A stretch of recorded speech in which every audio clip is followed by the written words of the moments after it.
Hello everyone, नमस्कार। हमारे YouTube channel में आपका हार्दिक स्वागत है।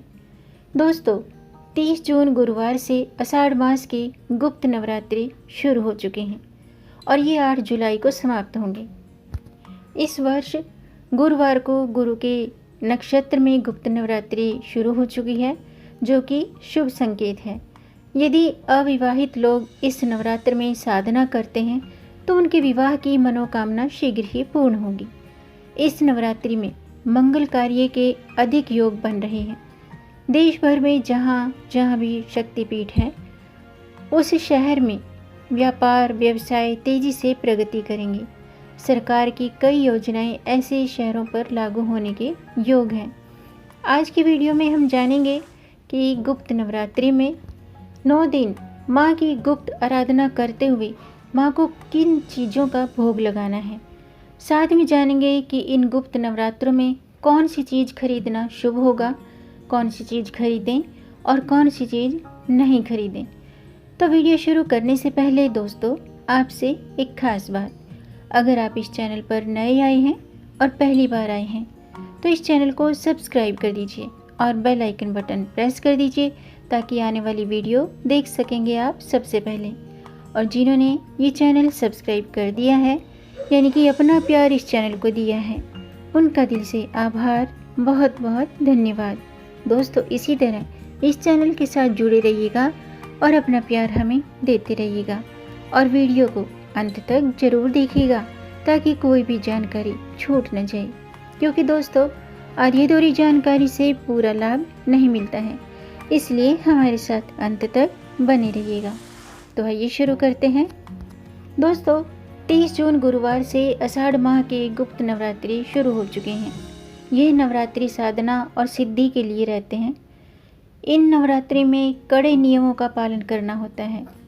आइए जानते हैं कि इन 9 दिनों में आपको देवी माँ को किन चीज़ों का भोग लगाना है। प्रतिपदा यानी कि गुरुवार को पहला नवरात्र है, तो पहले नवरात्रि के दिन गाय के घी की मिठाई का नैवेद्य लगाने से रोगों से मुक्ति मिलेगी। दूसरे नवरात्र में पंचामृत का भोग लगाने से उम्र बढ़ती है। तीसरे नवरात्र में दूध से अभिषेक और दूध की वस्तु चढ़ाने से दुखों से मुक्ति मिलती है। और चतुर्थी पर मालपुए के नैवेद्य से बुद्धि का विकास होता है। पंचमी पर केले का नैवेद्य लगाने से स्वास्थ्य लाभ होता है। षष्ठी पर शहद का नैवेद्य लगाने से जातक के साधक के आकर्षण बढ़ता है। और सप्तमी पर गुड़ का नैवेद्य लगाने से संकटों का नाश होता है। अष्टमी पर नारियल का प्रसाद चढ़ाने से संतान के लिए अच्छा रहता है। 9वें दिन यानी कि 9वीं तिथि पर हलवे का नैवेद्य लगाने से सुख समृद्धि होती है। आइए अब जानते हैं कि इन दिनों में नवरात्रि के गुप्त नवरात्रों में आपको कौन से शुभ मुहूर्त में कौन सी चीज़ खरीदनी है, कौन सी चीज़ खरीद सकते हैं और क्या नहीं। दोस्तों, पहले नवरात्रि के दिन यानी कि गुरुवार को पहला नवरात्र था, तो गुरुवार को आप प्रॉपर्टी, फर्नीचर, कपड़े, इलेक्ट्रॉनिक सामान, पूजा पाठ का सामान खरीद सकते हैं। लेकिन धारदार वस्तुएं, बर्तन, पानी से संबंधित आइटम और आँखों से संबंधित सामान न खरीदें। अब दूसरा नवरात्र शुक्रवार को है, तो शुक्रवार को सजावटी सामान, कपड़े, ज्वेलरी, तिजोरी और सौंदर्य संबंधी सामग्री खरीद सकते हैं। इलेक्ट्रॉनिक सामान, व्हीकल, प्रॉपर्टी, किचन का सामान और पूजा पाठ की सामग्री न खरीदें। अब जानते हैं कि शनिवार को क्या खरीद सकते हैं और क्या नहीं। शनिवार को तीसरा नवरात्र है, तो शनिवार को जूते, बेल्ट, मशीनरी सामान, औजार, फर्नीचर, कालीन, पर्दे, गार्डन का सामान, व्हीकल, एसेसरीज खरीद सकते हैं। लेकिन अलमारी, धारदार वस्तुएं, प्रॉपर्टी, अनाज, मसाले, पर्स और किचन से संबंधी वस्तुएं और लाल रंग की वस्तुएं नहीं खरीदें।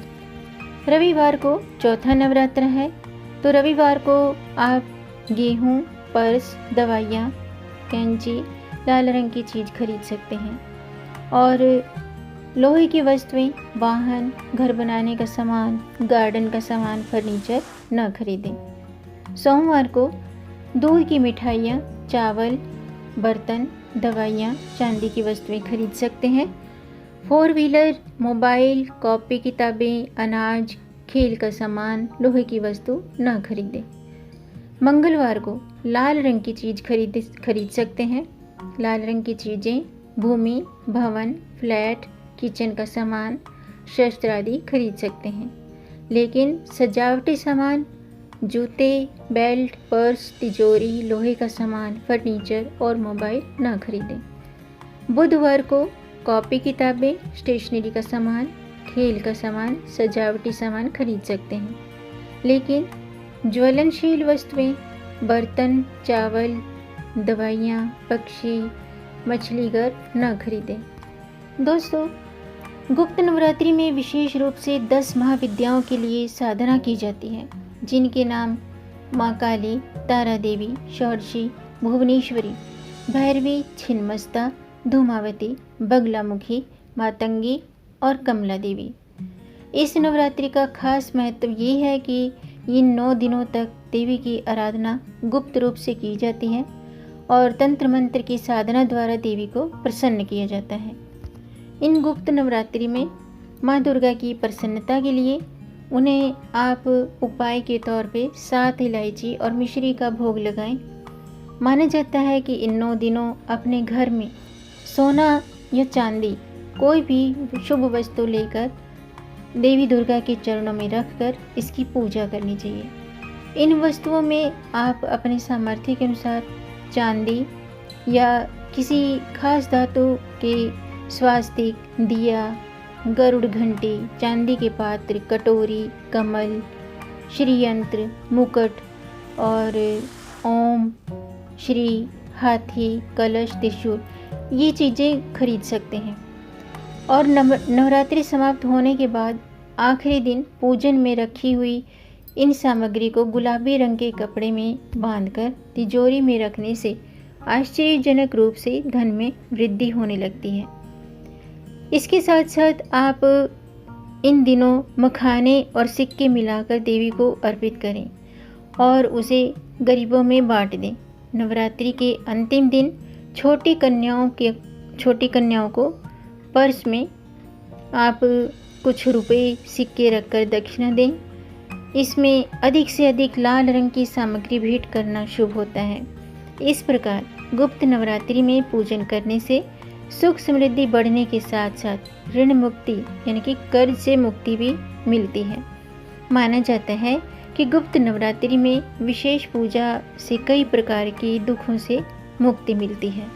तो दोस्तों, ये थी गुप्त नवरात्रि से जुड़ी एक खास जानकारी, जिसमें हमने जाना सुख समृद्धि के लिए किए जाने वाले गुप्त उपाय और माँ को 9 दिन लगाए जाने वाले भोग और इन नवरात्रों में क्या खरीदें क्या नहीं। उम्मीद है आपको ये जानकारी पसंद आई होगी। अगर आपको ये जानकारी अच्छी लगी हो तो आप इसे लाइक कर सकते हैं और इस जानकारी को आगे बढ़ाकर अपने फैमिली में, अपने फ्रेंड्स में ज़्यादा से ज़्यादा शेयर भी कर दीजिए, ताकि औरों को भी इससे लाभ प्राप्त हो। और अगर आपका कोई प्रश्न है या कोई सुझाव है तो कमेंट बॉक्स में ज़रूर लिखिएगा। मेरे चैनल को सब्सक्राइब ज़रूर कीजिएगा, ताकि आने वाली वीडियो देख सकेंगे आप सबसे पहले।